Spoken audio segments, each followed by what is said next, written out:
Well, hello, everybody. Thank you for joining us tonight on BIB Radio. Today is March 30th, 2017. Wow, we're closing out this here. I don't even know how many. Is this the last day of the month? I don't think it is. Hopefully it's not. Anyway, I am one of your hosts of BIB Radio. I am joined with my co-host, Brother Robert 11X, which I'm sure you are there because I can see you are. Yes, I'm here. If you can hear me, I'm here. Hello? I can hear you. How are you doing? I'm doing great. Yes, You? I can hear you. Oh, great. I'm doing fine, Sisi. How about you? Can you hear me? I can hear you well. Can you hear me? Hello? I'm excellent. It seems, yes, seems like we're having a little timing issue. Can you hear me? Okay, well, hold on. Greetings. This is Scotty, the audio engineer. Greetings to both of you. Both of you can be heard. Well, good. Thank you, Scotty. How are you? Hey, I'm not gonna complain. Just waiting to hear about y'all trip to Las Vegas and the trade show and what happened. CC dropped off. I imagine she will be calling right back in. But hey, I'm just sitting back waiting to see how things went. I saw the videos and was I was reading from y'all promo. This is like what 7 in 1, 7 trade shows in one. So I imagine there's different industries coming back together. Yeah, man, it was a really, really good trade show, good experience. I went on a whole nother level of dealing with trade shows personally this time. I didn't really go from a buyer's point of view.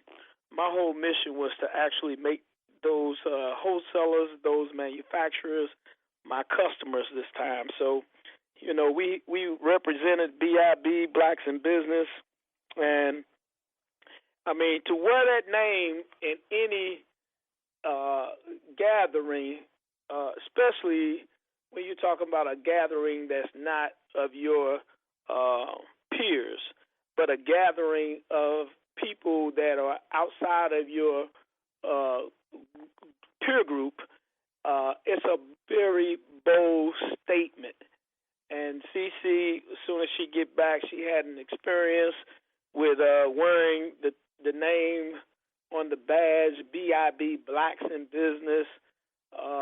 Each time that I engaged in conversation with someone and they read my name badge and they saw Blacks in Business, it was always a dialogue that immediately pursued from the just reading that. So it was very, very powerful. This is the second time that I went to a trade show representing BIB Blacks in Business, and it has continued to draw the attention of Caucasians and other ethnic groups outside of the black community. Not to my surprise, but definitely giving us a platform to actually talk to the world about blacks in business, what it's like, what our mission is to educate, uplift, aid, and assist black people that are potential entrepreneurs and are entrepreneurs to success with correct information. Just a phenomenal chain of events. I mean, just a phenomenal. We had one of the guys there that listened to the radio show 3 weeks prior to the actual trade show. He heard our radio show, and I walked up on his booth, and we're going to share that information as well in the show today. But just a phenomenal show, and I just, I'm always grateful and thankful to God for blessing me to come up with BIB, Blacks in Business. And I must rephrase how I said that. Blessing me to be the vessel that he worked through to put BIB in the world's eye. That's really how that goes.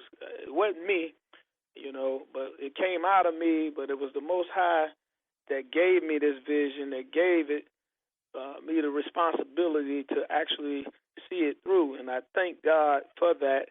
And just by seeing how these manufacturer owners and business owners respond to that is totally something that we're going to talk about today, along with the different experiences that both Sisi and I had individually and together. We also went to Los Angeles, California on our trip, and we shared some FaceTime, Facebook FaceTime, or what is that? Where you go live on Facebook, rather. Facebook Live. Yeah, Facebook Live. Thank you. I was waiting on you to pop back up on and say something. Here, but I didn't want to stop you. But yeah. Yeah. So basically, I wanted to. Well, you did it already. Let everybody know what we're going to be talking about today, March 30th, 2017. Robert and I had gone to the trade show, as he's telling you. This is the ASD Trade show, and we've been kind of prepping our audience for the trade show, throughout, since last year. So this was our first trip on an airplane together, not our first trip out of town, but because we go out of town every week, but it was our first trip on an airplane together, and it was very exciting. And I just want to tell you, I just so appreciate you for all that you know, all that you do, all that you're doing. You don't hear it enough, but just this whole presence and being that we have as far as entrepreneurship, not just me, but even our listening audience, if it had not been for you, we just would not be where we are today. Of course, we know it takes a few people to make a thing work sometimes, but I just honestly have to say that, the knowledge, the wealth of knowledge that you have in many areas, specifically today, the trade show, I'm sure I speak for everybody listening and all the people that are going to listen. We just appreciate all that you do in gathering that information for us. Well, as I just said,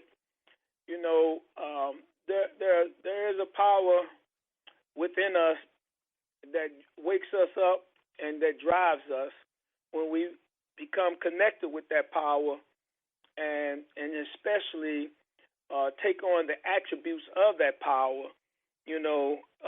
We begin our mission to finding out our purpose in life, and I know personally, I look at the roadmap up until this point. It all had purpose. The poverty, the hand-me-down clothes. It all the being in the streets and doing illegal activity. It all had purpose, and it was all for a reason.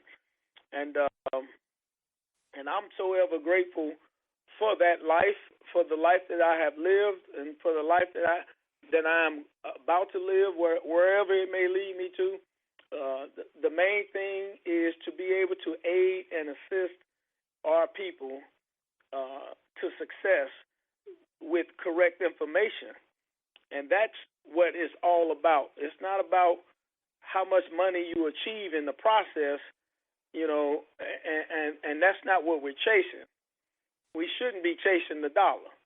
It's once we start doing exactly what our purpose is in life, the money is going to come, because once you actually enable somebody to get out of poverty, to actually do something that they may not have really thought that they can do. Some people are in business and don't even know that they're in business. I was at a barbershop the other day, and the guy that was cutting my hair, I was sharing with him my story, and he said to me, man, I wanna be able to do what you're doing. And I'm like, brother, you already doing it. You already doing it. You gotta see self. You know, and when he said that to me, it helped me to see me better because, you know, we don't have. I knew right then and there he didn't have anybody that was telling him, and he didn't have anything to reference where this point of life, at this point in his life where he was, he didn't have anything to reference that. So he was saying to me, he wanted to be like what I'm expressing that I'm doing, but he didn't. I'm like, brother, you already doing it, right? And that's something that we, as people who are wise, or think that we are wise, because once you are wise, wisdom comes through experience, not just through studying, but through the actual experience of it, the trial and error of it. So once we run across people in our everyday life, we have to uplift them in a spiritual way, but as well in a very practical way. Right. And they just need to know that they're on the right track. They need to hear it from us. You know, so I was like, wow, man, you already. He cut my hair. I asked him what was the charge. He told me $20. Okay, that's fine. And I'm like, man, you brother, you already doing it. You your own boss. Right. You're doing it. So, but I thank you though, Sisi, for that, and I pray that from this point on that we could continue to grow BIB Blacks in business on a whole nother level. Some of the things that happened at this trade show, for me personally, I just want to say a few things about the trade show. Some of the things that, you know, I took on were totally different from what I'm used to taking on. I want my listening audience to know something about trade shows and technology now. What I've discovered through being at these trade shows, all of the trade shows have an app. You know, you can go to the app store on your phone, and if you know the name of the trade show that you want to or have attended, that there is an app on your Play Store, your App Store on your phone that you can download for those trade shows, and through the app, it's like having the actual directory of the trade show, which we normally would get that in the physical form. When I started going, you didn't get an app. There wasn't an app, so you had to bring back the hard copy, the books, and bringing back the books mean that you had to have an additional 40 pounds or 50 pounds of paper. But today, you don't have to do that. They have the app, and the app has all of the vendors in the app. It's a digital directory. So I was going through the app while I was at the show, and the app was quite confusing, and I'm pretty savvy on the computer. So as I was going through the app and looking in categories, I was trying to find the belt vendors. And I noticed that there were maybe 100 vendors that said they were in the category of vending belts. So when I actually looked up each vendor, clicked on the vendor, it was blank. It just said category, belts, wallets, leather goods, belts, wallets, and whatever else with leather goods. All of them were saying the same thing. So I wound up going up to the ASD office, where I was confronted with a little racism, definitely so. The racism was from a Caucasian woman, no, she was kind of Asian Caucasian woman that just figured that I was just some nigger and there was no need for me to be able to go above her head. So I took a page out of Sisi's book, which is always make sure you just go to the top, to the head. And I was relentless about speaking to either the vice president or the president of the ASD show, which eventually I made it to the vice president, whose attitude was totally different. But by that time, it was not just a complaint with the app and who created the app and who allowed the app to be so jacked up. Now it's a customer service complaint as well, because this woman that was in front of the vice president was putting me off like, I can handle that, and why do you need to talk to this other lady? Which I was like, no, I need to speak to her because it's not going to go where it needs to go with you, and I could just read that. So nevertheless, I got to the vice president. Her attitude was much better. I explained to her that I am an entrepreneur, so what I see from my perspective is different from what your employee sees from her perspective. And what we see from an entrepreneur's perspective could definitely make this show a success. And she instantly connected to that. And as well as the customer service part of it, which, Sisi, I'm sure you have some things to say about the customer service that we encountered in some of the multi-billion-dollar hotels. But as I was speaking to this young lady, that there definitely has to be a greater awareness of customer service when you're dealing with these type of multi-billion-dollar shows. There has to be a high conscious level of customer service. Everybody that comes in this show, you don't know who they are. It could be 20 stores in owner, at least owning 20 stores or better, or they could be one store better. Nevertheless, these are professionals, these are business people, and the respect level and the professionalism has to be at an all-time high to represent the ASD or any trade show that you go in. So these were areas that I was speaking into to speak of our services at BIB Blacks in Business, what we do. And that was my aim and purpose. Part of my aim and purpose was to be able to go into these shows and possibly put BIB on another level of awareness instead of just going there as buyers for our store. And this was part of my personal goal, which I was able to do that on several occasions.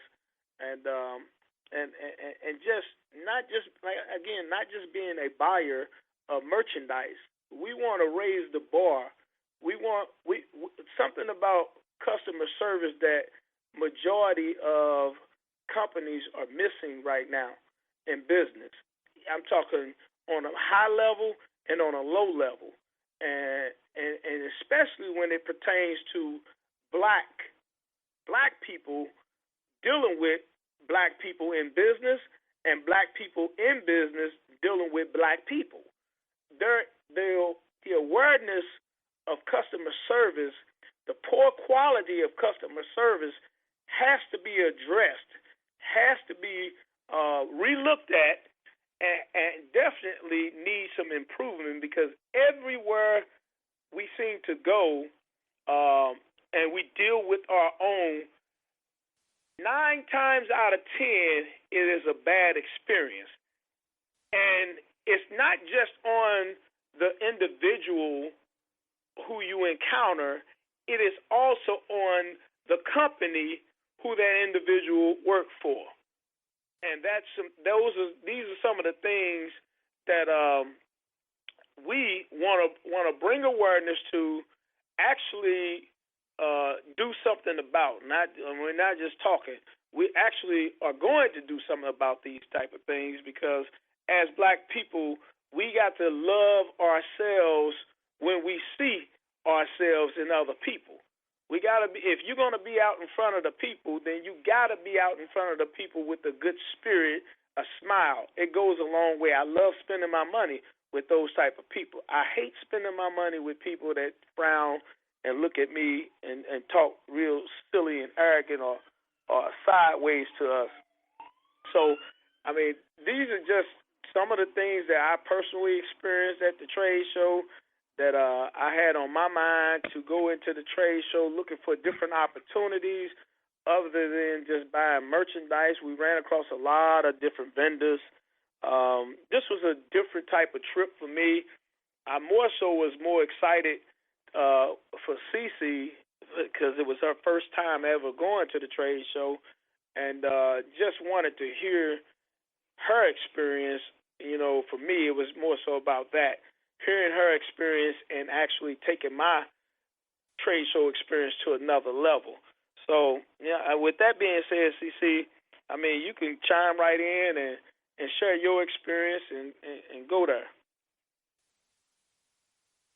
Can you hear me? Yes, ma'am, we hear you. Okay. So I'm trying to make sure that you can hear me because I'm having some technical issues, but nevertheless, we know that happens sometimes. Now, as you were talking about, well, you hit on a few points.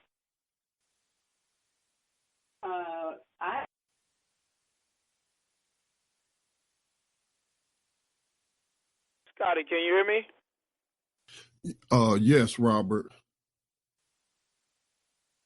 Okay. We having just a few technical difficulties. I don't know what it is, but nevertheless, CC, if you're able to hear us, we can't hear you, and I can continue talking. I have the gift of gab, been blessed with that all my life. I think she called back in from a telephone, but y'all still have these clips she wanted to play in the first hour, and they're like 25 minutes total. So while she resolves that, do you want me to play that or what? Yes, sir. So Scotty, let's go into. No. I'm here. I'm here. Okay? Calm down. I'm here. Okay. It's very frustrating because I don't know what's going on with the internet, but it's not working properly. But anyway, as I was saying, we'll have plenty of time for the clips. But I too experienced some racism from a Jewish man who had a booth, and he was very quiet at first. He just kind of watched me doing the Facebook Live. But I could just kind of tell the atmosphere was kind of strange, you know, because I know we looked good, and they didn't expect that. They first of all they don't expect to see black people there necessarily. I can tell. Then when they see a black couple there, and then they see a black couple that looks good, then I think that they just really have a problem, and they want to kind of tick you off. And of course, we're used to that type of baiting. But this particular man, I was in his booth and I was walking around and I was doing my Facebook Live trying to show everybody my trade show experience because, like Robert said, it was my first time. And so in the trade show, they give you a badge and it has like your business name on there. And of course, our business is boldly saying Blacks in Business. And so some people are like, oh, cool, Blacks in Business, you know, because they obviously see what is going on with us. Like, you know, there's so much oppression going on where people are trying to hold us back. But this particular man, as I'm going around talking, I went over to talk to him a bit. And he said to me, why is my business called Blacks in Business? And I was like taken aback because I'm like, okay, why is he asking me this? You know, and so he went in talking about everybody's equal and there's no reason for my business to be called that. And, you know, and I'm just sitting there gathering the information, and I was fully locked and loaded, ready to go off or, you know, whatever I was going to do in a nice way or in a sharp way or whatever I was going to say. But just then, very nice black lady, she just happened to be in there where I was at. She told me, she said, don't say anything to him, just leave. And she said it to me very respectfully. I didn't feel the need to battle her or keep talking or anything like that. She told me, leave. She said, don't say, she said, I agree with what you're saying. Do not talk back to him. Just leave. Just go out of here. So we went out and I interviewed her, but she said she didn't want to be on camera. And I was so thankful because I didn't come to the trade show for that. But we know that racism is just all around us. It's quite disappointing that we can't go into a place where everybody has a business and just handle business. But we know, again, that racism is all around. I was so disgusted at that point. And I was by myself at the time. I wasn't walking around with Robert. This was one of those days when I was, just running around doing my thing and just kind of discovering. It was. Yes, my question is, I wonder how that person would feel if somebody came in there with, the Asian Business Association or the Hispanic Business Caucus or whatever. I mean, there are these other ethnic groups in business. They have their little political lobbying groups in Congress. So I don't know why people freak out whenever, I know what it is. It's fear of a black planet. Okay, I understand. Right. That's absolutely what it is. And I could have said to him, well, why do they feel the need to have a Jewish organization or Jewish community center or things with the title Jewish on it? I mean, you are sounding very ignorant at this point. But you know what? You could throw these facts out there at those people. They're not talking at you for some sort of agreement or something agreeable. They just want to combat you. They want to antagonize you. That is what they do. So I was, again, so glad that woman told me to leave. I honestly think she was an angel because God knows who I respect or what she needed to look like or whatever. I don't know. But she swept me out of there and said, just don't even say anything to him. And I so appreciated that because my day can be ruined very easily, with that kind of thing, because I don't come from a place where I feel like these people have the right to overtake me. I'm going to do what I need to do to get what I need to get done, and I'm just not going to play any games with these people. So, again, I was just grateful for her. So, lady, if you are listening, I don't even know your name. Thank you so very much for taking me out of there. We only have we're not going to go to commercial. We're going to go to the top of the hour. But also, Robert, you were talking about the customer service. And we actually had said, there is a problem with the customer service, of course, with white people, but with black people. I don't care if they're young, old, male, female. It's just very strange that we can go into these so-called professional places and spend our money, and there will be black people working there, and we purposely go in with a wonderful attitude, but then there'll be just trash service from our own people. It's like they immediately have this button that they need to turn on to where we should be treated a certain kind of way, like second-class citizens, and I just don't understand it. But we've gotten to the point now where when we go to a place and somebody has excellent customer service, especially if they're a black person, we are doing all that we can to make sure that the managerial staff knows about that person.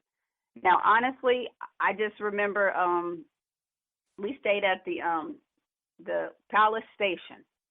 I keep forgetting the name, but we stayed at the Palace Station, and we booked our reservation through Costco.com. I mean, that's a good little thing that they have, but they need to upgrade it big time. That's what we used to get a very good package. Well, so we thought a very good package. But anyway, so we went to the restaurant, and when we went in the restaurant, there was a black lady in there, and she was so rough. I mean, it was like she was talking to us like we didn't belong there, and it was we just immediately look at each other, and it's like, my goodness, what in the world is going on here? But then there was another young lady, and this is how simple our order was. We just wanted some sliced cucumber. We didn't even want to make a big order. We just wanted some sliced cucumber. The one young lady was like, okay, just cucumber. She went back there and got our cucumber and came back out and charged me $1.20. No problem. Now, every other time we went back, because we were there for about 5 days, it was a battle just to get some sliced cucumber. And I just said, my goodness, people are really oppressed in their jobs to where they got a power trip on doing sliced cucumber. It was ridiculous. And it wasn't just black people. The one lady who called herself the manager, she was Polynesian. I could tell she was either Samoan or Tongan or something. She was some type of Polynesian person. And she had the nerve to say to me that this isn't a grocery store. Who says that?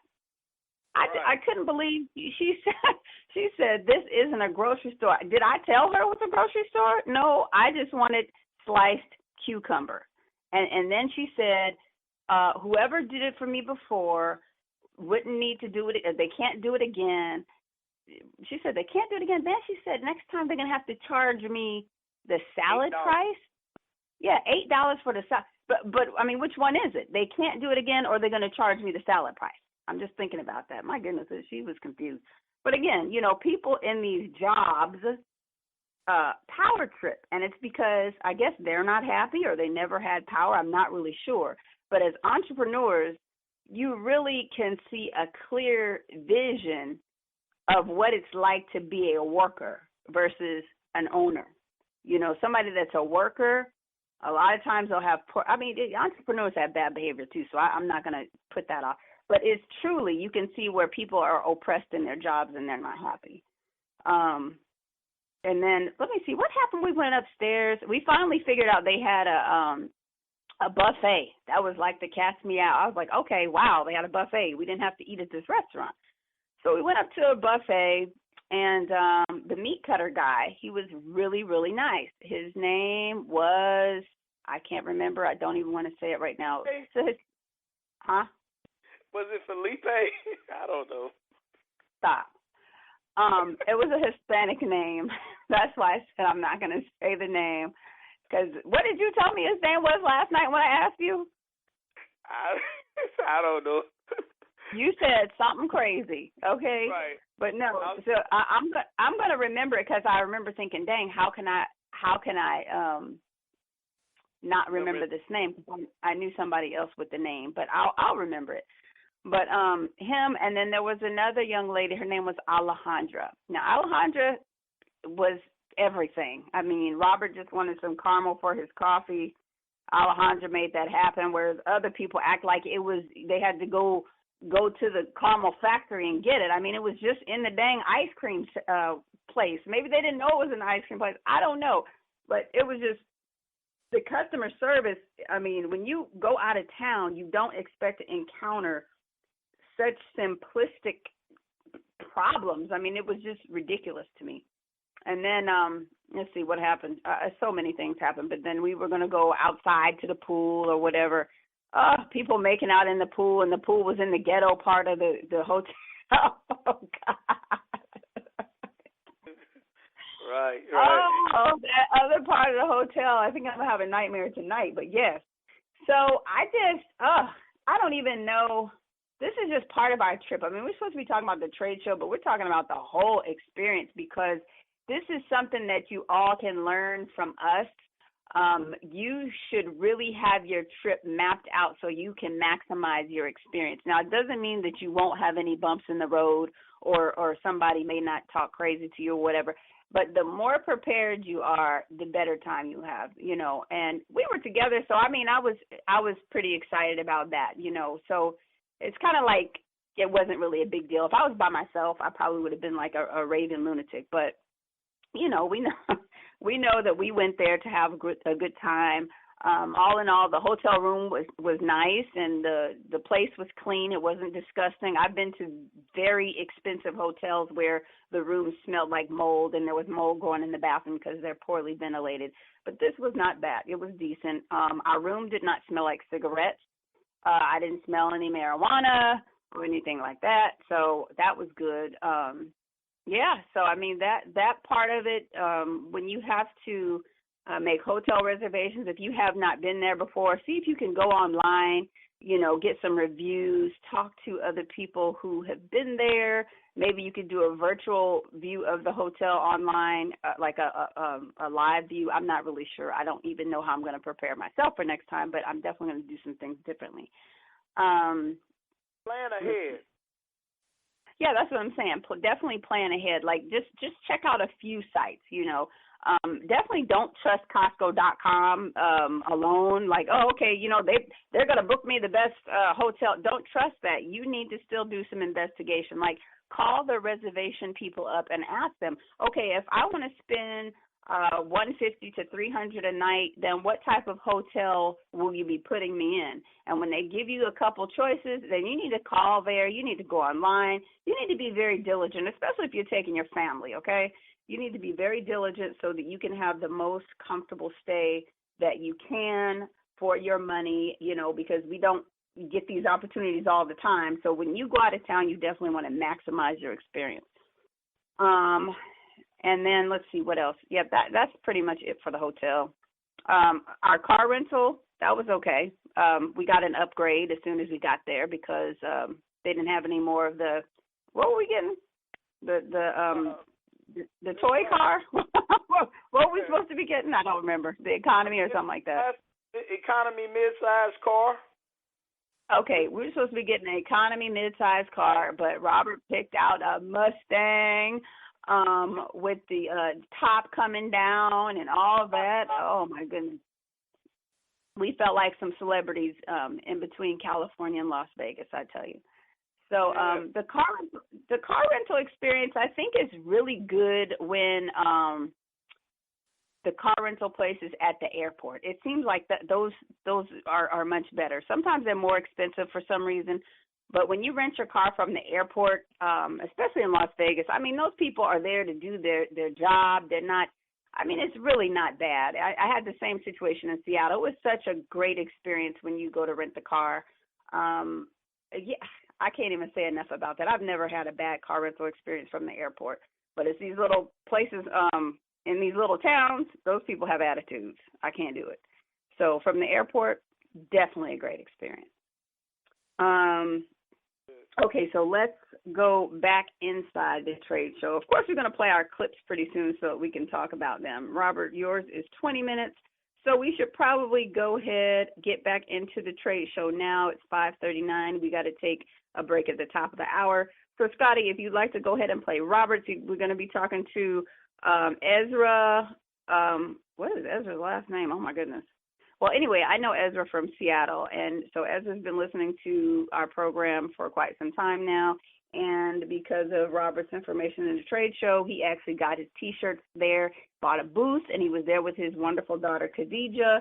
And so we're going to listen to that interaction. Go ahead, Scotty. All of a sudden, just having some issues with the video not playing. Oh, okay. I have the video. Let me try another link. Okay, something happened to the audio where I can't hear the audio from the Facebook video anymore for some reason. This is odd. Can you go directly into Robert's page and get it from his video, or do you have to, let me see. I know what has happened. This has happened before with this new computer and the sound card. The sound card has stopped working. Oh. Wow.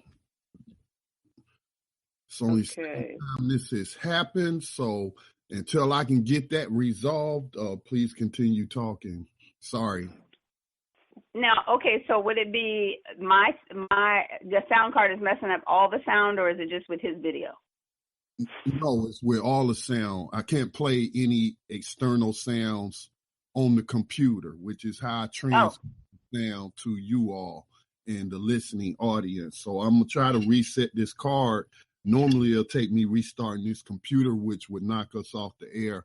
So I'm going to see what I can do to resolve it. If you're thinking about Windows 10, it is. I've been having a lot of bugs. It's a lot of bugs with Windows 10. So, man. So please continue. Okay. Well, it's okay. I'm definitely having issues myself tonight. I'm not sure why my sound is not working on my end, but it's okay. We will keep rolling. That's what we do. So we went down to, and what we will tell you all, if you go onto the BIB Radio Facebook page, we will put all of our videos in there so that you can see our experience. You might be able to hear it tonight, but you'll be able to see our experience from our Facebook Live. We did quite a few videos. I mean, like even while we were driving, Robert was videoing and there was music playing and he was talking to the people who were interacting with him. So we'll put all those videos into BIB Radio and you can kind of enjoy the experience with us. ASD Trade show here in Las Vegas, Nevada, and I ran up on a brother's booth selling some really nice items here, and he has a remarkable story. So right now he's in conversation with some guys. I'm going to pan around and let you guys see his items for sale, and hopefully we can drum up some business for him, okay? Well, I want to get, I'm going to, once that goes on, so I just got the story on the book here that, sister, what's your name? Say that one more time.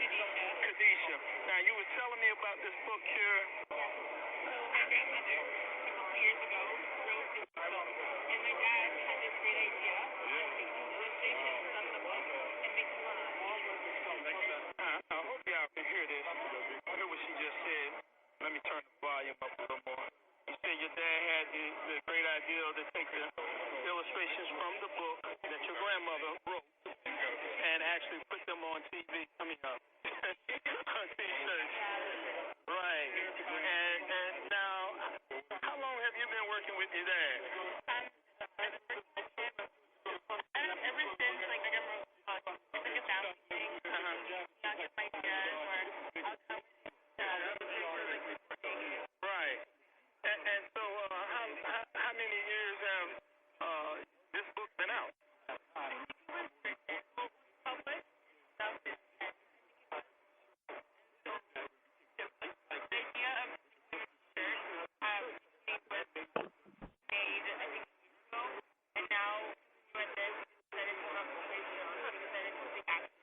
Wow.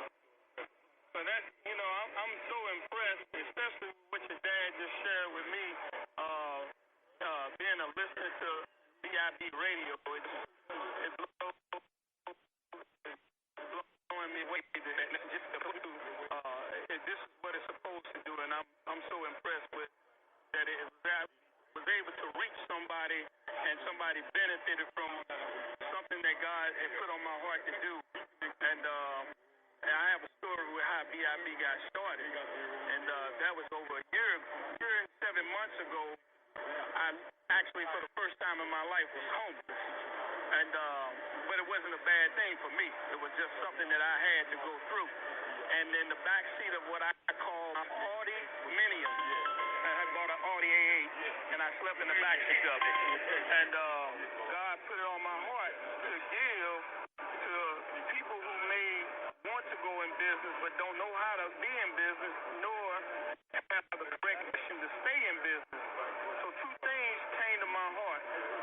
Talk to the people about the trade shows, and then also teach them the experience that I got in real estate. And see, I got real estate the non-conventional way, which is actually dealing without no bank or no broker. And so that's very non-conventional. And I actually gave voice notes off my phone that I'm recording on right now. So that's totally non-conventional, but it has worked. If I bought over 10 pieces of property, especially commercial property, is what I buy. So from the backseat of an Audi A8 to, I guess just purchased an 8-unit piece of property in St. Louis. Started BIB. We have a laundry detergent business that we started as well at the same time from a $600 loan that Caucasian gave me. And here I am in Las Vegas listening to you all's story as a direct effect that God put in my heart to do. I'm just blown away with this,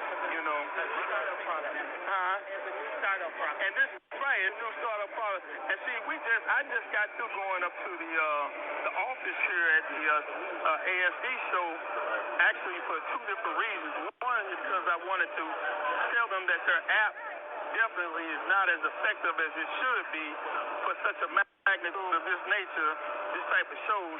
I'm on your app, and your app is really confusing, and it's not really as helpful as it should be. And this is a multi-billion-dollar thing here. So why is that like that? I actually told one lady, I said, are you responsible for this app being the way it is? And she didn't know how to answer, so she said, well, yes. I said, then you should be fired. I boldly told her that. I said, you should be fired, because if you allow this to happen, this is Las Vegas. Everything is done. You got a lot of money flowing in here. Las Vegas don't leave room for errors. When they do stuff, they do it big, you know. But so she didn't want to get me up to the higher person. So eventually I got up to the vice president of marketing, which both of them were sitting there. Now she's looking cockeyed because she's a little disappointed in hearing what I'm going to say to the vice president about her customer service. And so we wound up exchanging numbers, the vice president and I, and they need our information. I said, she's in the floor. Yeah, I'm just my perspective is going to be much different from hers. And what I just experience was not good for business, especially on this magnitude. So this is a wonderful product, though. Well, very wonderful. Oh, no doubt, no doubt. This is just the manifestation of what we talk about, blacks in business, BIB blacks in business, of what I desire to see us do, become more of, you know, business owners and real estate owners and step out on faith. And that brother just proved to me that it can be done. All you got to do is have correct information. He heard the information. He stepped out on faith. I'm looking for my wife to come down here soon, because, you know, so I definitely want to get this brother on, man. This is everything that I live for. I love entrepreneurship, you know. You think this happens to all the churches? Yes. What's your name, brother? Steve. I'm his brother. Oh, okay, good. That's his daughter, Khadijah.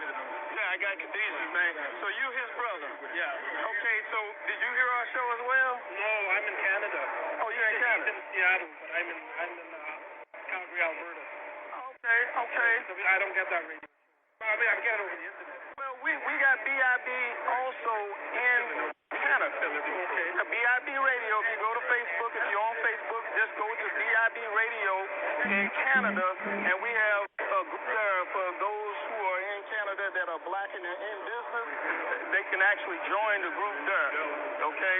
And we definitely want to see you on that BIB page, you know, and start making some things happen in Canada as well.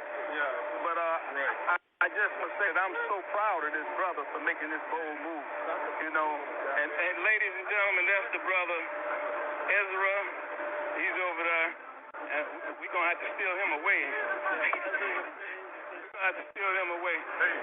This is brother Ezra. Ezra, what's the name of your company, brother? It's called Banny United. Banny United. Look, y'all. Now, y'all got to hear this story, because this is... Tell the people what you just told me, brother, about... Here's the thing. This is our first time at this show, and this show promoting the T-shirts that we have. This is based on a book that was written by an author, Leonard Joseph Banny, back in 2010. It was published called The Biblical Journey of Slavery to the Americas. I found out about this show, this guy's video, about 3 weeks ago. Little Sisi and Robert 11X talking about business and how black folks are not getting involved in trade. You mentioned the ASD Marketing Trade Show, and I Googled it right away and pulled up and contacted them about presenting a line of T-shirts. So it just so happened he come by our booth today on Wednesday or Tuesday, the day before. Non-scripted. And he come to check us out, and I see his Robert, and I see BIB blacks, and I said, hey, I got to thank you. You got to go out for lunch and dinner, do this. Yes, sir. You know what I mean? Because of you, I'm here. Wow. That's how I know about this show. And we've never even met before, in person, you know, and just walk up. I'm just walking looking for belts, and I see this brother in this booth, so automatically that's something rare for me to see. Right. Is a brother in one of these booths. So I had to come over and check it out, and before I could get in good, the man said, you Robert 11X from BIB, and that touched my heart, you know what I'm saying? Because that's the intent of what BIB is to do. Exactly. To aid and assist our people into success. And for you to be here, brother, you're a success. Thank you. This is bigger than, man, if you don't do nothing else from this point, man, you in one of the world. Start closing. Man, so I don't know how much this got paused, but man, this is truly a blessing for me to know that BIB Radio has definitely reached someone in our audience and inspired, you to do something as great as this. I mean, this is nothing small, being here at the show. Right. This is nothing small. And, I just, like I said, I talked to them about also renting a booth here for the products that we sell with the laundry. So we're going to definitely, next year this time, give ourselves a little time, try to be here. But tell them, you heard the show 3 weeks ago. And what happened when you heard the show? I mean, because you heard that was just 3 weeks ago. Did you have the merchandise already done or what? The thing is, I had the idea because my brother is the one that was encouraging me to get this T-shirt started. And he was away. Right. And at that time, I was thinking about how I was going to go about doing it. When I listened to BIB Radio and you mentioned the trade show, I said, it clicked, the light bulb went on. Right. And I said, you're starting up this business with the T-shirts. To be a great way to get exposure, to sign up for the trade. So I had to get the particulars, the logistics, and then figure out how I was going to get a line together. So there was a line to get out to the trade show. So upon hearing what you said, I started doing my research. Wow. I went online, I pulled it up, I contacted the organizers of the show. They told me there was still opportunities to rent the booth. Right. I said, we're not very big company, so we don't need a big space. Right. We need something enough to carry about 40, 50 shirts. Right. So they picked us a small booth here that we got, and I think it's just right for what our needs were. And I'm glad that we're here. There's always a risk involved when you get into something. Right. That you haven't been involved in before. But I just felt good about it. And when you mentioned this on BIB Radio, and I just want to let everybody know who listens to the show that this is important for us. Like you talking about that helping me, and now I can help others. Right, man, brother. This is big. This is big. A big start for us, and we look forward to going a lot further because we're going to impact a lot of people. Oh man, you definitely. I'm pretty sure people that see this interview for myself. I got a creative mind, but already my wheels. While I'm sitting here listening to you, I got networking going on. My mind is going there. Oh, trust and believe. This is not our last time talking to one another in person as well. This is going to be the beginning of it. Yes, sir, bro. Yeah, exactly. Because see, it takes some real gumption to do what you did. I know what I'm talking about. Yeah. This wasn't no small time task here, brother. This is a major trade show. Now, when you did your homework on the trade show, what was your feel about this particular show? How did you see it? Because one of my concerns, because of our target market, we're trying to reach African American people. Right. And trying to get an idea of how many attend the show. Right. Who would be here, not knowing anything about this particular trade show. Right. And not being part of a trade show in the past, that was one of my biggest concerns. So I kind of took a leap of faith. Right. I want to call it that. Yeah.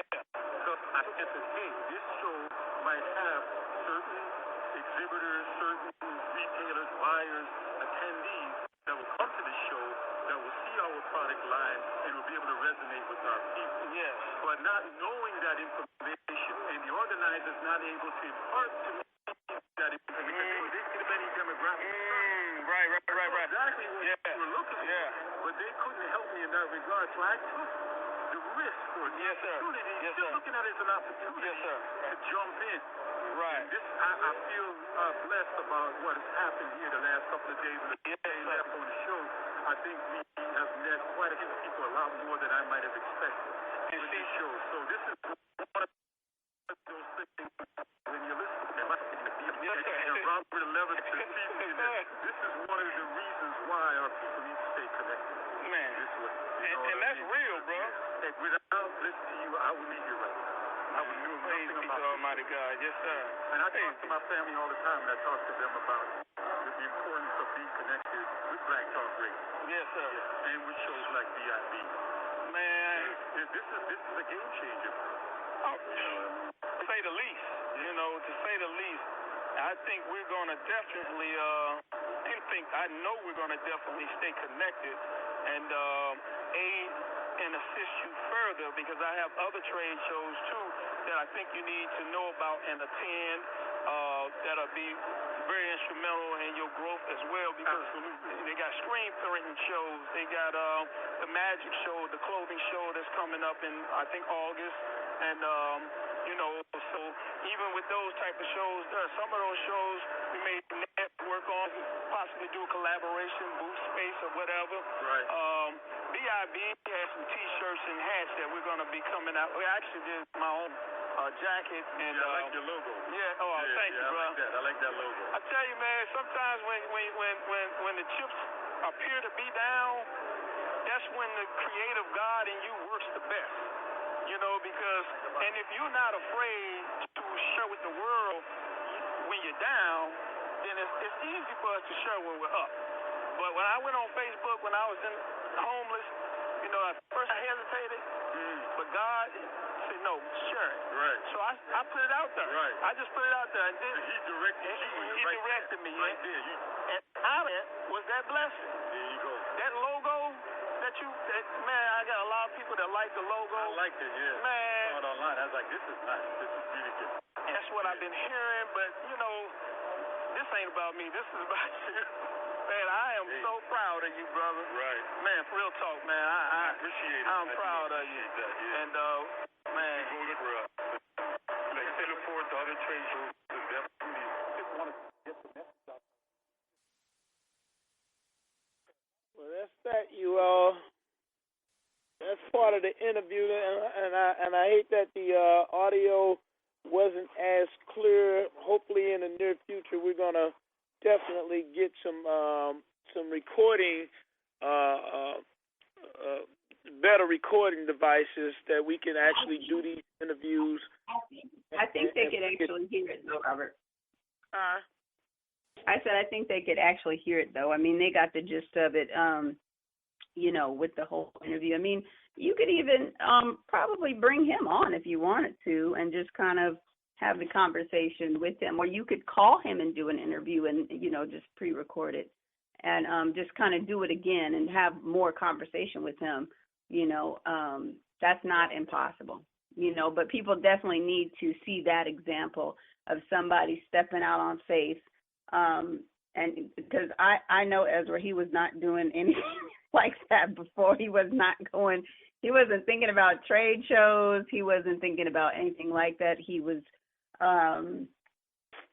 just getting off his job. I mean, he took he took a leap of faith and decided he was going to be an entrepreneur. So for him to actually be listening to BIB radio and say, hey, I'm going to do this, that's great. But we got to take a little break right now, which is a tiny break, just station identification. You're listening to Black Talk Radio Network. Please tune in to this wonderful station 24/7. It is always on. You could hear us every Thursday at 7 p.m. Central Standard Time, where we will bring you wonderful information on entrepreneurship. Also, support the network and the station by going to blacktalkmedia.org. These wonderful things do not happen for free. There is blood, sweat, and tears happening behind the scenes that you have no idea about. The trip we took was not for free. Nobody is supporting us. Nothing like that is going on. We don't have these big fundraisers going on like NPR or those types of stations. So if you are enjoying this blacktalkmediaproject.org, O-R-G, I don't know what I said, but blacktalkmediaproject.org, please support us.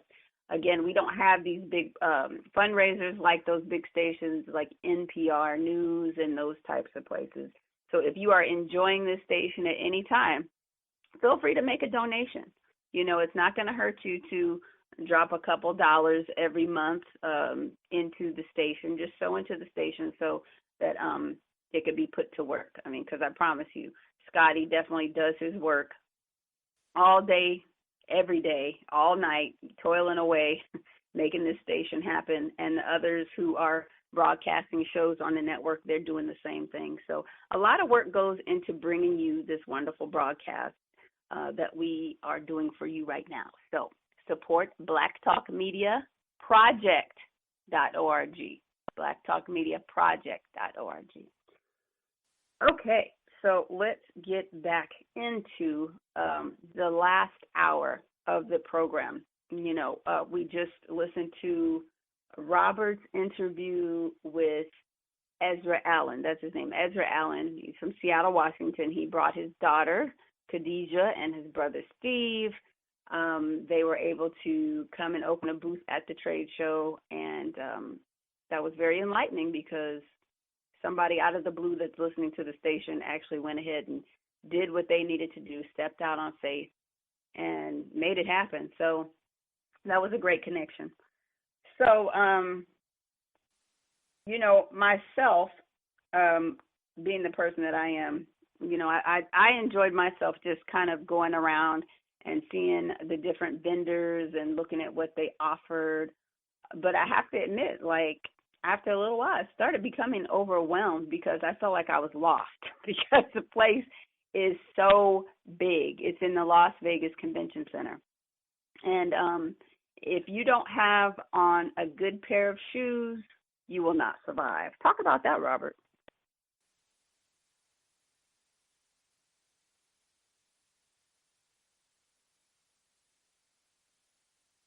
Well, you know, I can't hear you. Can you hear me now? I can. I had my mute on because I was going through my phone.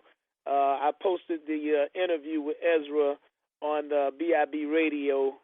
So if for those that wanted to actually view it and hear it at the same time, it is now posted on BIB radio on Facebook. But yeah, those shoes, talk about good shoes, and you know, Sisi, we went through a thing shopping for shoes, you know, for you, especially for me, and no, we did not. I went to one place and I got one pair of Crocs, and I was happy with those one pair of Crocs, and they lasted me. I'm still wearing the one pair of Crocs, little stylish, cute little shoes. But no, I think you bought, what, 6 pairs of shoes? And none of them worked. Wait, one pair I think worked. Yeah, buddy, I had to go get some of those little bunion pads. We had surgery in the CVS pharmacy. Oh, he had his feet out. We had to get the clippers. We had to put corn pads on. Then guess what shoes he ended up buying that were so comfortable? The swimmer shoes that you walk around the pool in, that kind of lace up in the yeah, $12, and they even matched his suit, which was crazy because he was going all these places, Nordstrom, and let's see what else. You went to DSW. I mean, you just went. I'm telling you, he bought a bunch of shoes at that flea market in California. He bought so many shoes, and only one pair I think were all right, but by the end of one of those nights, we were performing surgery in the CVS pharmacy. It was crazy. But yeah, it's a lesson learned. Fact, the picture that I took beside that white Rolls Royce, I had those $12 shoes on with that suit. Looking like $1 billion in a $12 pair of shoes. And nobody knew. Nobody knew. No, you didn't look down at the feet. But yeah, it's important. It's very, very important. When you go to that show, you gotta have some good shoes on. And see, I didn't work the show the way I normally would work the show, and I'm thankful that I didn't, because I probably couldn't, due to the fact that I didn't have comfortable enough shoes on. So by me just doing my thing with the office of the trade show and going to some of the seminars and stuff like that, which I normally just don't do, I wasn't walking as much. But now, had I been doing what I normally do, I couldn't have done it, because, again, my feet, it's just, you're not gonna win if you go in there looking stylish and looking good. That's all good, but your feet, you better have a pair of comfortable shoes on for sure. That's for sure. So no. Yeah, but you know what? Considering all, I think you still weathered the storm pretty well. I mean, it just, I'm glad that you are not a vain person. And when I showed you those shoes in the CVS, you went ahead and tried them on. You would have never thought, though, that you would have been able to just get those shoes and been comfortable. But again, it's just a lesson learned. I mean, you must have uncomfortable shoes. I mean, I bought heels to the to Las Vegas, but I knew good and well those shoes were not going to see the light of day. I mean, they just weren't going to see it, because I can't do that anymore. I used to walk in heels for miles. Matter of fact, the last conferences I went to last year, I was in heels all the time, and I just kind of grinned and bared it. But I haven't been in heels for over a year, really. I mean, not like that on a consistent basis. I knew my feet were not going to accept that. And honestly, your feet shouldn't accept that. It's not healthy for you to be in these shoes that are uncomfortable. And it just makes your experience very poor if your feet are feeling bad. So I urge you, whatever you have to do, I don't care if they're tennis shoes. I don't care if they're house shoes. When you go to the trade show, you have a lot of ground to cover on the inside. And if it's in Vegas, which it most likely is, you probably want to do some sightseeing. So do not wear shoes that are not going to be comfortable to your feet. I mean, I can't. That's probably like one of the greatest messages right there. I mean, just make sure you have some good, comfortable shoes. But other than that, I mean, you guys,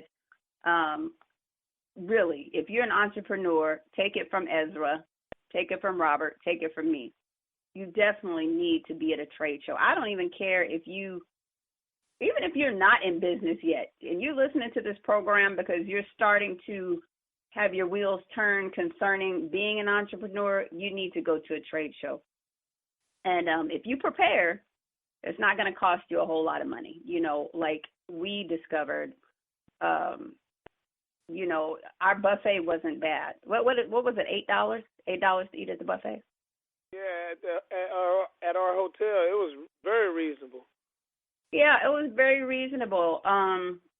Because we went even to one of the more elite, exclusive hotels, supposedly.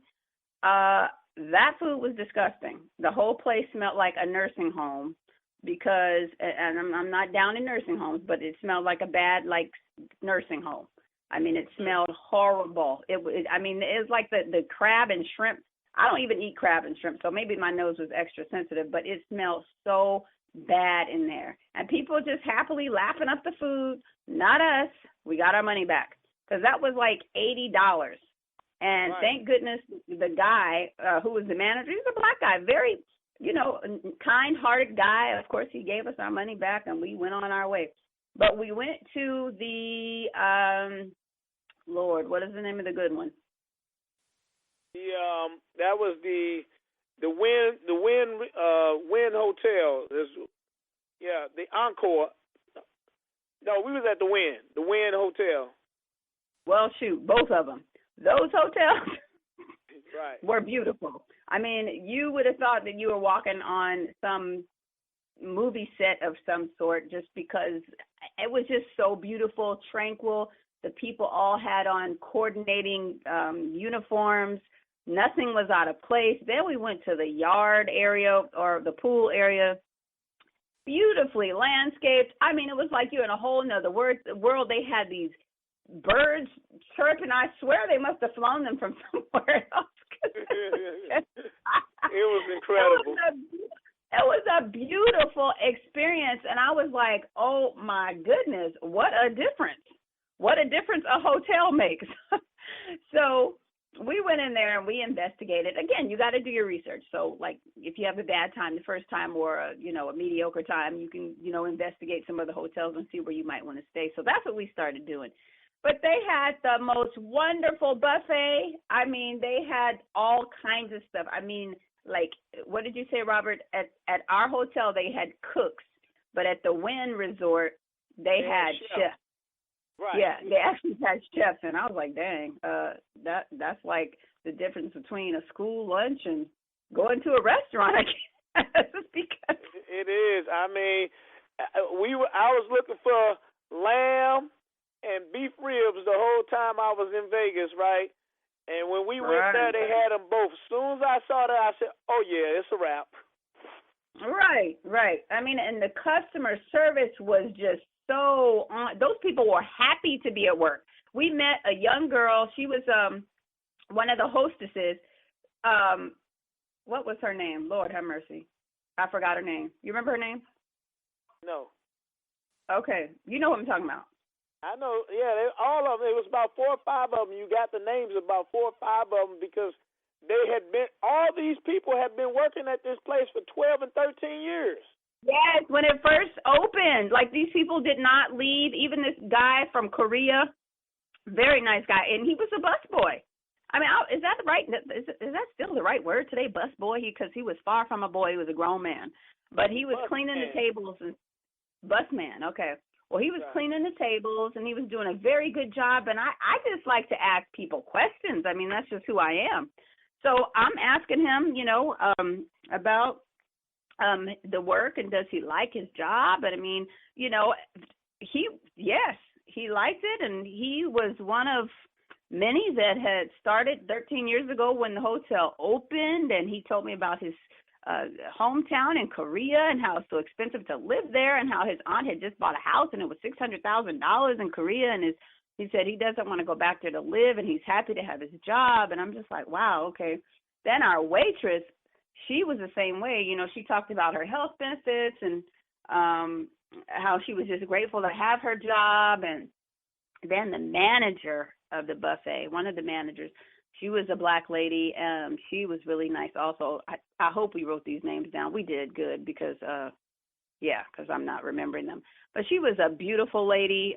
She came over and spoke to us. We told her how wonderful the staff was, and we appreciated all of them. I mean, just down to, like, when we wanted to take pictures as we were leaving the buffet, the one hostess, she's so funny. Somebody tried to take our pictures. They didn't come out right. And she said, oh, no, I'm young. I can take good pictures. So it's like, it's so true, because she was talking about the technology and, basically being able to work the iPhone better than an older person. But she was so right. And I love to see people like what they're doing. They are in a job, and obviously it's being made pleasant for them, because the difference between the Wynn and Encore and the Palace Station is like apples and oranges. So it lets you know that there's something else going on behind the scenes. People, just do your homework concerning, like, where you're going to eat, where you're going to stay. I mean, I really would prefer to stay somewhere and we could have a kitchenette. So if we wanted to have the option to cook our own food, that would be great, because there's just too much going on. But nevertheless, I had an excellent time. I'm looking forward to the next one, which is in August. Let me see. Well, we got another show that we're gonna actually that one in August, and then one in October, beginning in November, called the SEMA, SEMA Automotive Show. And well, wait, hold on. Before you get into the SEMA Automotive Show, I wanted to talk to you. Because there are a lot of shows in Las Vegas, and I was talking to you about a certain trade show that I was thinking about attending, and as you saw, it's very expensive. So can you talk to the listeners about trade shows concerning having to pay to get in and pay for, like, these different breakout seminar sessions? I mean, have you ever experienced that in a trade show? I've been to about 6 different trade shows starting from 2001. And these trade shows that I've attended have been in major industries. I'm not talking small, I'm talking about major industries, clothing, just general merchandise, the shoe show. Now the shoe show is with the clothing show. I've attended the adult show. These are major industries. I have never paid any type of fee to get into these shows, so I'm very skeptical about any type of trade show that charges you to enter into it. Now, I was talking to a guy in Chicago in reference to a trade show that was dealing with the chemical, one of them that's dealing with, different types of cleaning chemicals, and he did make mention, and matter of fact, that I talked to the organizers, if you don't register in time, ahead of time, then they do charge a fee. And I can't say that's for everybody, because in the ASD and the Magic, the AVN, all those shows, the SEMA show, I've never heard of such a thing. But I'm finding this out, that there are some shows that do charge to enter into the show if it's very close to the time. Now, some questions that you need to ask are, how many actual vendors or manufacturers or wholesalers are attending this show? Is this a show strictly for retailers and buyers for companies? Because if it's a show that's for the public to come into, it's not a trade show. You see, and that's where the show venue or venuers, that's where they would make their money at, from charging people off the street, I would say, for coming into the show. Because at a major trade show that's for buyers for large chain stores, or buyers for independent stores, or for retailers like myself, it doesn't make sense to charge me to come into a venue to meet manufacturers and wholesalers if you want my business. So there's a conflict of interest in there for me. Yes. Hold on, Scotty wants to ask a question. Go ahead. Well, I just wanted to say, Robert, you're exactly right. But I think it's the commercials. In the commercials, they be calling them trade shows or making it sound like it's a trade show. Because I went to what they were calling an electronic trade show. This was like maybe 20 years ago in Charlotte. Saw the commercials, and you find all kind of electronics, computers, laptops, and they supposed to be real low price. And it's it's advertised to the public, and there is a cost to get in the door. And so what all that was somebody rented a place, rented a space, and then I don't know if they then charged these different companies, local businesses that had those retail products and got them to come in and offer a discount. I don't know how it was set up, but no, I wouldn't consider that a trade show, because all it is like, I would call it a discount show. It's open to the public and you can find some deals. Right. And they have those type of shows where they, like the gun shows that come to your local towns. Now, those are not trade shows. Where they actually have the gun shows and they sell the guns to outright. If those are not trade shows, those are gun shows, and I've seen quite a few of those, or electronic shows. And it's borderline. They use the language that's borderline that could confuse a person that don't know, but it's not a trade show. So I've asked certain people, have you ever attended a trade show? And they would say, yeah, and they would get to describing what they went to.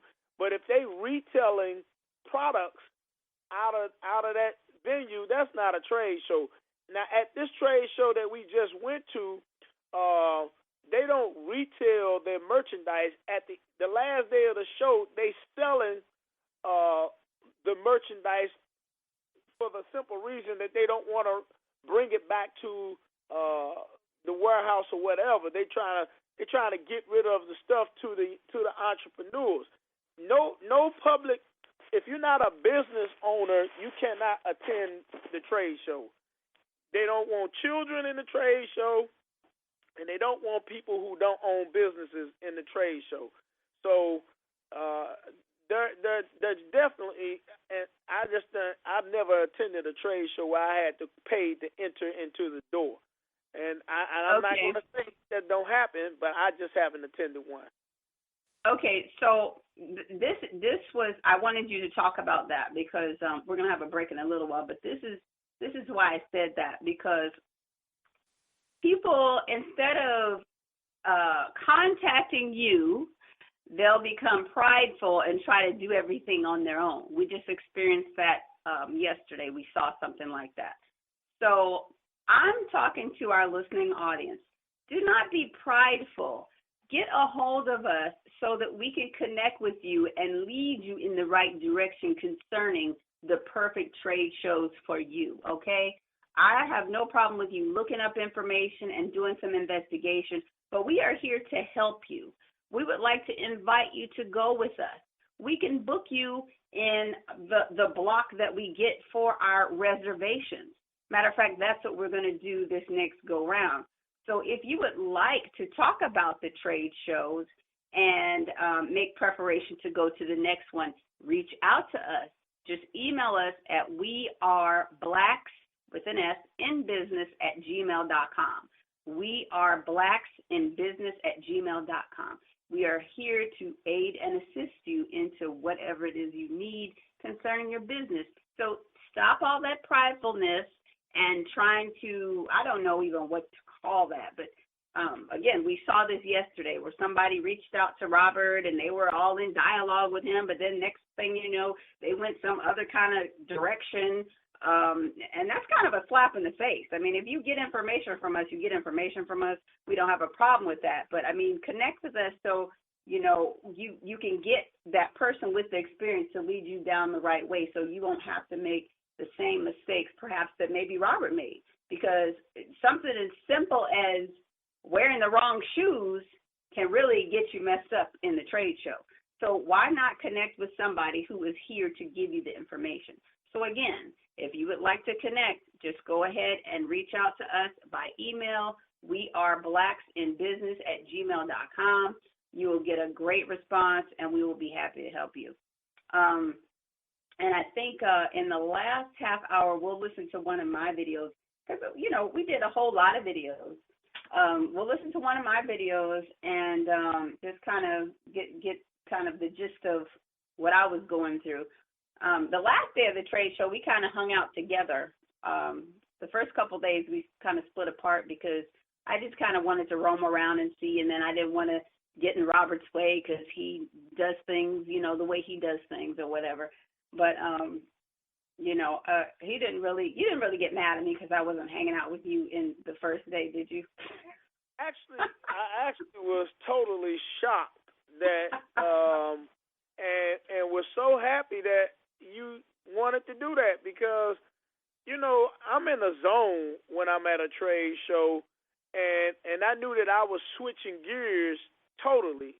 So I didn't feel like I was going to be in the zone that you probably was going to be in, and to have you say, well, let's just meet up was like, oh, wow, this is great, you know. And you're a big girl, I'm a big guy, you know what I'm saying? And it was just wonderful. I mean, you know, you need to experience that on your own terms. And that's how I experienced it. I didn't have nobody interfering with my first trade show at all. And so when you said that, that was on my mind as well. No, that's a good thing. You need to experience it on your own terms for your very first time. So, you know, that was great. I appreciated that. Thank you.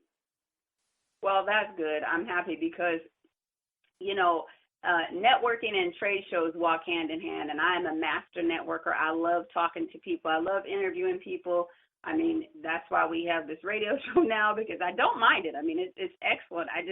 The connections that you make and just opening yourself up and in a different environment is just wonderful. And, you know, we all should be so blessed to have those experiences. So, I mean, I definitely enjoyed being able to do that. And then, like I said, in the end, we kind of met up again and kind of hung out together. And, yeah, we just made it what it needed to be. I mean, I met some very interesting entrepreneurs, a lot of people with some different stories, like the one lady that we interviewed, she looked like she was an Indian lady, She said that her father was an entrepreneur. So that's basically where she got it from. And I heard that a lot. I really did. I heard that a lot, where people got their entrepreneurial backbone from their father. And, of course, we did see some people there that were there with their father, like the young guy. It was two Jewish guys. How old was he, 19, and his brother was 16 or something? You know what I'm talking about. I was 21, and okay. The other was 19. Okay, yeah. So their father was able to send them to the trade show by themselves, and they handled business. Matter of fact, they sold out of everything in there. And I was we both were very impressed with that. And that's another thing, the last day of the trade show and like a few days before or whatever, people actually, their booths are for display, but they have their whole booth for sale. So my goal one day is to just buy out a complete booth. I mean, that just blew my mind that somebody could just walk up and buy the booth. Now, when you see the pictures of what these booths look like, you'll be blown away also. But just to be able to say, oh, I want to buy the booth, that's balling right there. That is really, really balling. I was like, whoa, because you would walk up to somebody and they would immediately tell you, oh, my booth is bought. And I'm like, okay, I thought we had to put in an order for it. And they'd be like, oh, okay, if you want to order, that's fine, but the whole booth is bought. None of the stuff is for sale. Because the last day they sell the things, and they don't want to take them back to their state. So they're trying to sell off everything so you can get some things really, really inexpensively. And those things you don't have to buy in bulk. You can buy whatever you want. Like we bought some towels. We bought like 16 towels, some bed sheets, and just some little random stuff. And we spent only like $30 or $40. It was excellent. But yeah, I explained in one of my videos how you don't even have to, have money right then and there, because they write up an invoice for you, and then you can call them and tell them when to run your card, but the order is already ready for you. And then you can just get your order when you get back home, whenever you're ready. Like you could make it out 2 weeks from the time, or a month, or whatever it is. You have a choice to do that. And they're very used to, of course, working with business owners. So it was a really good experience. But what we're going to do now is we're going to take a station identification break, which is just me talking again. And I'm going to tell you that you are listening to Black Talk Radio Network. That is our whole network, but this is BIB Radio. We are on Black Talk Radio Network, and we're going to encourage you again to support blacktalkmediaproject.org. I'm reading it now, Scotty. I don't know what I was doing before. But blacktalkmediaproject.org. Go ahead and make a donation for the wonderful programming that you receive on this network every day. A lot of blood, sweat, and tears goes into making it happen just for you. So why not support those who are supporting you? You are listening to BIB Radio here every Thursday at 7 p.m. Central Standard Time on Black Talk Radio Network. Now back to our wonderfully scheduled programming called BIB Radio. Okay, so we're in the last half hour of our program, so we're going to listen to my video, one of my videos, and I will post that in BIB Radio. So, Scotty, you can go ahead and play that.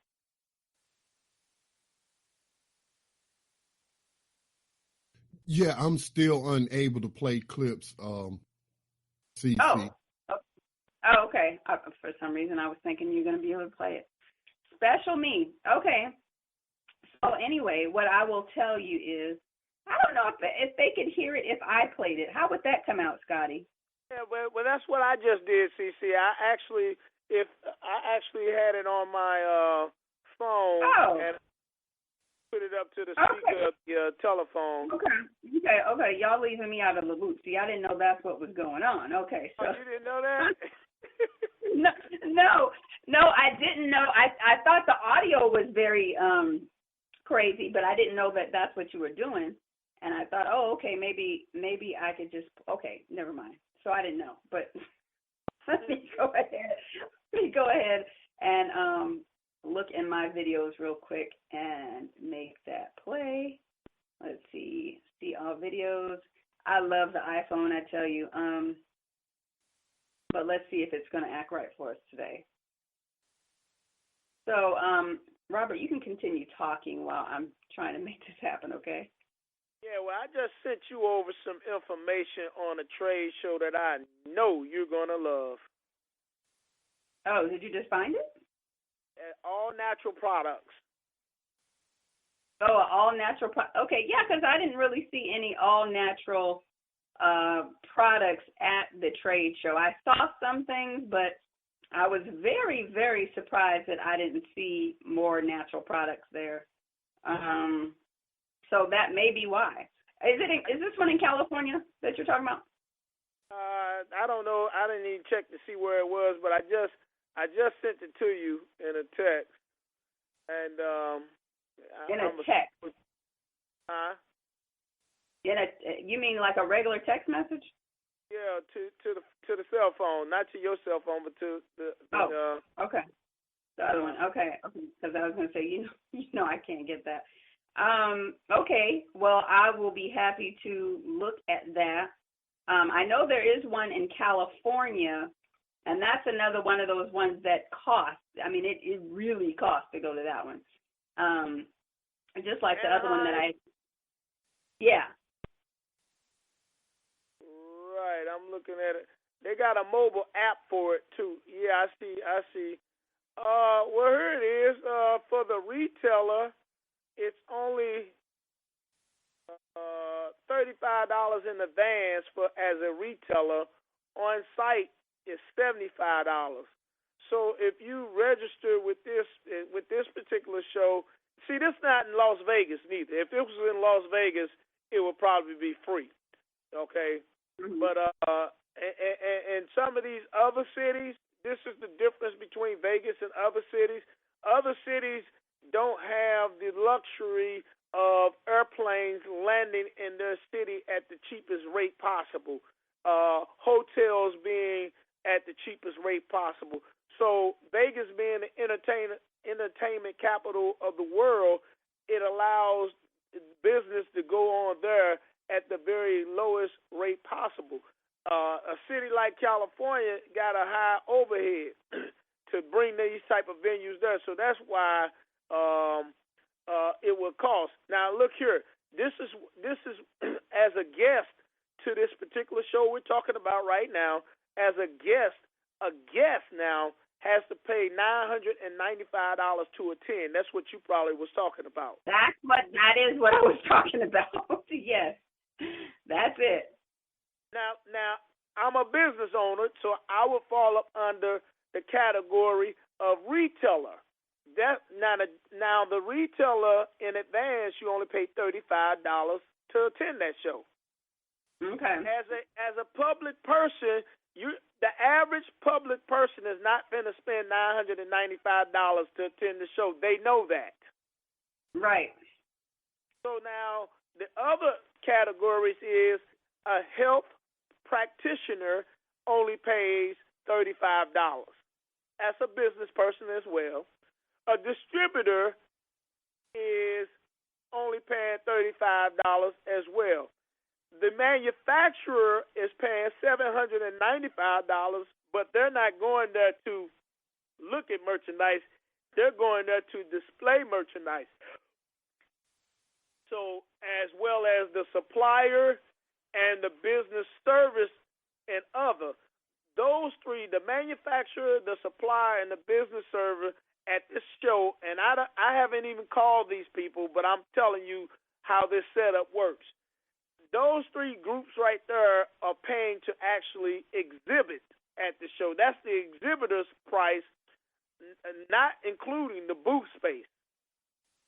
Okay? Right. And so now 1, 2, 3, 4, there's three people that's paying $35, 3 people that's paying $795. These are all business people. The only person that's not in business, the people that are not in business are paying $1,000 to attend the show, which you know they're not going to attend that show. Yeah, they're not coming. No, they're not totally not coming. Well, then, I mean, that totally makes sense. So someone that doesn't have a business license that wants to attend these shows and make sure that they're not paying that other fee, they need to go ahead and get a business license, which people act like that's some huge feat. It's really not. You can go online in your state or on your state website and get your business license. Like in Washington State, it's only $15. Last time I checked, it was $15. You could go right to your state capitol's office, I believe, and you could get it done really fast. Sometimes they get it to you right then and there online. It just kind of depends on where you live. But it's not a big, huge deal to get your business license so that you can make sure that you're not paying these astronomical, crazy fees because you're perhaps interested in going into a trade show and you're not a business owner yet. So I would suggest that, you know, if you're still at stage one, go ahead and just get a business license. It doesn't mean you have to be full-fledged doing all this balling yet. You don't have to be doing all that yet, but you can just get your business license so that you can attend these shows and reap the benefits that every other business owner does instead of paying these crazy fees. And that's pretty good information right there, because you might think, well, how are they going to these trade shows if it costs all this money? Well, we're not paying the fee of the people who are non-business owners. You know, like Robert said, that, you know, they're not going to pay those fees. Nobody's going to pay $700 to $900 just to attend a trade show. Which reminds me, I guess I'm going to have to go ahead and look at that other one that I was talking to you about that actually is in Las Vegas. Because that one is, no, you did look at that. Didn't you look at that one? I think you did. Which one was that? The T one. I didn't really go into that one like I just did with this one. I would have to look at the setup because you talked about the numbers that was involved in attending that show, and I just couldn't believe that. I just was blown away with those numbers. It just didn't make sense for me for a retailer to have to pay over $1,000 to attend a show. That's crazy. Right, and they have several like breakout sessions or classes or whatever, and you're kind of paying individually for those too. So I thought that was crazy, but I mean, you never know what these people are doing. Everybody's trying to get their money this day and age, but a real legitimate trade show, you should be able to just walk in there and do what you need to do. And I'm reading here on the show I just sent you. It say, please remember, Natural Products Expo West in Grandia is a private trade show open to the trade only and not open to the public. You know, and that's what all trade shows are. They're not open to public. So they did have a category for the people that was that again, as I said, for a guest. So the guest would be a non-business owner, but I guess you would have to go as a guest of the retailer after reading that information I just read, a guest of the health practitioner or the distributor or the manufacturer, supplier, or one of those as a guest, to bring a guest to the show. So I mean, this stuff is strictly for if you want to be in business, and it's really simple. All you need is a tax ID number and a business card. Right. Business cards, you can get 1,000 business cards at Office Depot for that was at Costco. Costco, yeah. Costco for $29, $30 for 1,000. Those are color business cards on top of that at Costco. And then the tax ID number can be anywhere from $10 to $100 or however much.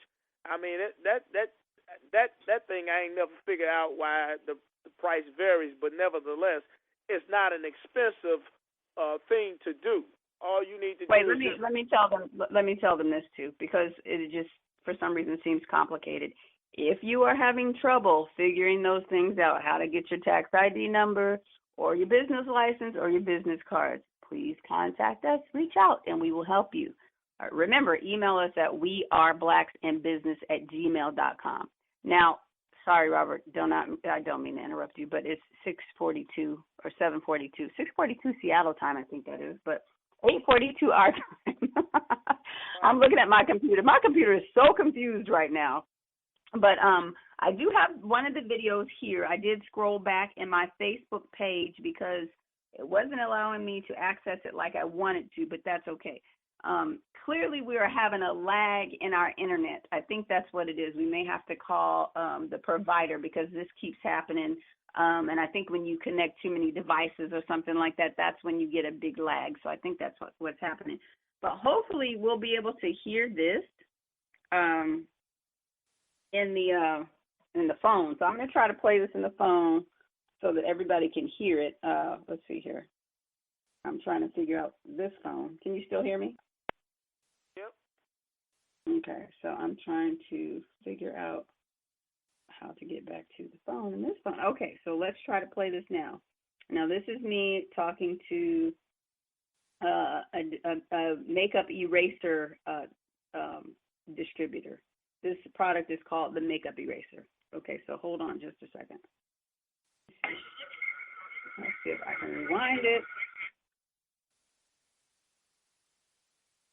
Bear with me one moment because I'm not sure.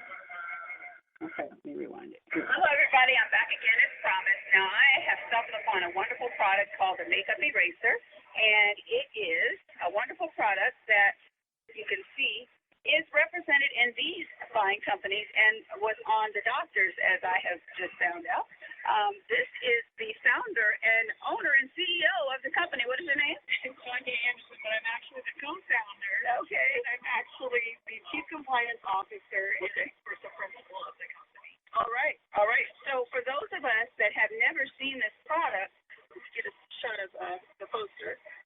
It's a makeup eraser, and of course you can look and zoom in and see it says, just wet the cloth and remove your makeup. This includes waterproof eyeliner and mascara, HD makeup, and much, much more. Okay?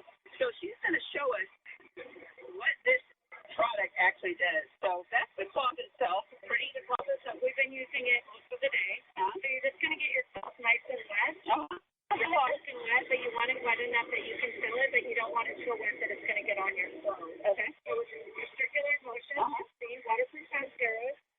Waterproof eyeliners, lipstick, blushes, and foundation, which is self-circular motion. The backside is a light exfoliation. It gets deep into those pores and pushes anything that may have been on the eye.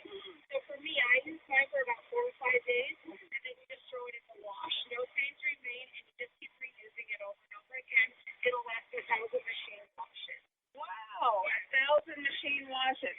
Now, most people wear makeup, and they had a hard time getting it off. Now, for me, I'm kind of lazy. I just go to bed. You know, sometimes you wake up, and then you're like, oh, I didn't wash my face. Now it's all zitty or whatever. So this is something you could, like, actually keep by your bed with, like, a little water bottle maybe. You know, I can tell you, I went to Singapore, Malaysia, and Taiwan, and the products released over there. And when I was there, the biggest thing they wanted to know was the lazy girl's way to makeup. So I did a video showing the lazy girl's way to makeup, which would be laying in your bed with bottled water. Of course, warm water always feels a little bit better if you live in Arizona and California and places like that. Then, of course, cold water is just fine. But even cold water will remove waterproof mascara and waterproof eyeliner. So what I just demoed was actually with just bottled water, and it's cold. It's going to take off waterproof mascara. Yes. So I can tell you why this works. A lot of people ask, well, why does it work? What is the magic? What is your cloth soaked in? So our cloth is just 100% polyester, and it's a proprietary blend of polyester. We actually own a patent and have some trademarks on the product. But the reason that it was featured on the doctor was found out the scientific reason behind it. So I don't have chemical washcloth or soap to make a good cloth.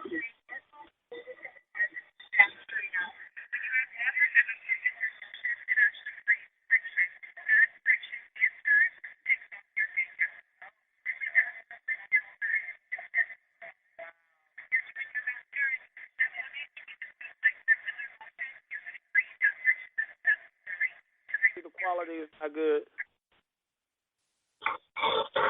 Yep, I know. I just got a message saying you guys can't hear her, but that's okay. I'm going to post the video in BIB radio so that you can hear her. But again, that product is called the Makeup Eraser, and it was shown on several programs like The Doctors. And what it is, it's a dry cloth type eraser that you just use a little bit of water with, and you don't need any soap, and you're able to remove your makeup. I'm actually going to be selling the makeup eraser. So when you see it in our BIB page, if you would like to purchase the makeup eraser, again, you can reach out to us at weareblacksinbusiness@gmail.com and place your order. Just feel free to contact us anytime. So I can't emphasize enough, everybody. We had such a great time. You know, I was with Robert. We had a great time together. That was our first trip out of town on an airplane together. I'm looking forward to many more. We have so many things to do this summer even. We're going to go to the Dudley Gala. We got to go to another trade show. My son is getting married in Hawaii in August. Let's see, we need to go to Seattle. We need to get the passport and go out of the country and bring you Blacks in Business from maybe Honduras or Colombia or Cuba. Go over and visit the young Black expats and see what they're doing in Colombia, Medellin. We're planning all these wonderful things, and if you guys want to connect with us, I'm telling you, you know, you don't have to be bystanders. You can definitely connect with us. Even on our weekly trip to Chicago, you can connect with us. Just reach out to us. Keep listening to the show. Again, our email address is weareblacksinbusiness@gmail.com. We will definitely love to have you along for the ride. This is not just for two. I mean, there's enough room for everybody. So we have to make sure that you have the appropriate and correct information so that you can go along for the ride. So reach out to us. Our show is coming to a close pretty soon. Robert, what is it that you would like to say concerning trade shows? Do you see like more coming up here within the next couple of months that they might want to attend? Yes, just stay tuned to post in BIB Blacks in Business on Facebook, and we'll post some upcoming shows in Las Vegas and in Chicago. If you're privy to hear it on the radio, then trust and believe you're getting it for free. We have another business outside of this that is not available at this rate. You know, this information is life-changing, and people are making millions on information.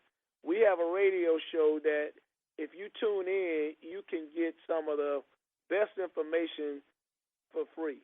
And, you know, and I just want to let people know that you should keep tuning in to BIB Radio here on Black Talk Radio Network for sure. So definitely just follow us, keep us, you know, on your list of things to do every Thursday night at 7 o'clock, you know, and we'll keep on dropping these jewels, you know, as you tune in.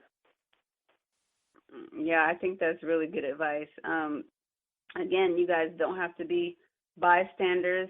Go ahead and step up like Ezra did. I mean, I was amazed by that, but I mean, right. Sometimes we have to get down to nothing for us to be able to just move on to something.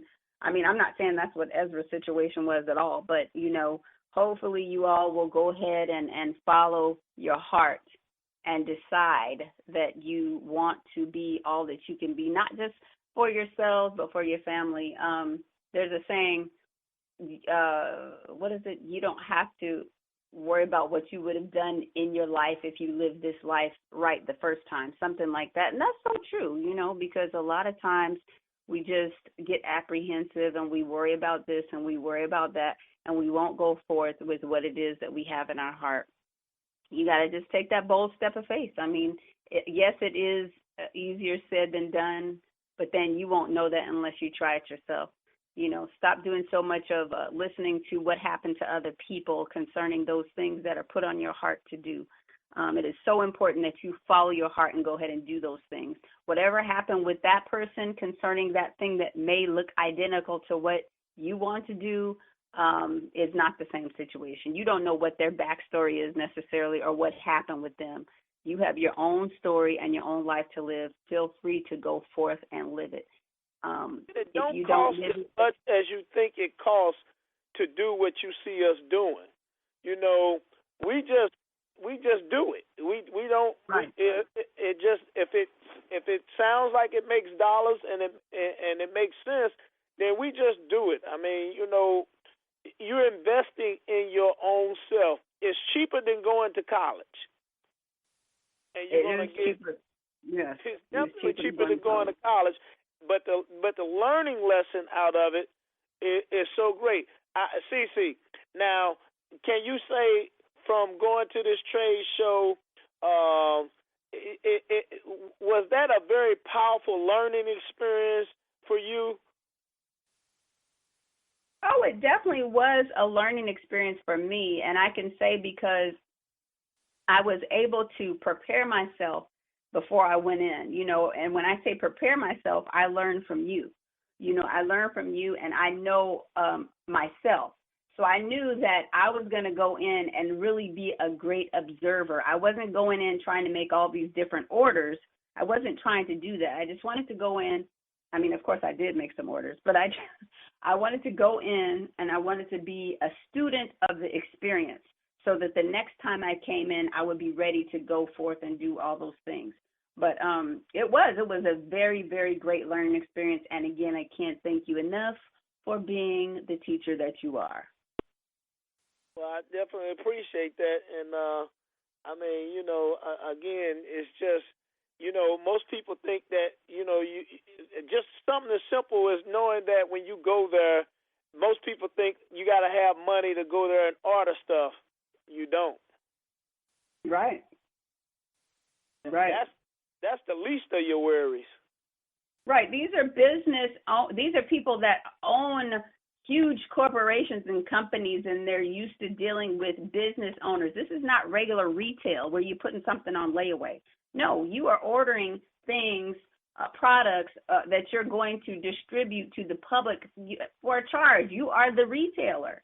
So you have to think higher than layaway and all this other stuff that we get our mindset on. Somebody told me they put something on layaway today. I was like, wow, can you still do that? And it was in the flea market. I couldn't believe it. But yeah, so I mean, we have to get beyond these ways of thinking so that we can move, to greater levels. Reach out to us, get information. We do this all the time. We're doing something every day. I'm telling you, I kid you not. We are doing something every single day. I mean, if you tune into our radio program, you'll definitely get the information that you need. But so we are now ready to end this program for March 30th, 2017. We appreciate you listening to us. Join us again next week. We'll be here at the same time, 7 p.m. And again, remember, support blacktalkmediaproject.org. We'll see you next week, okay? All right. Good night. Peace.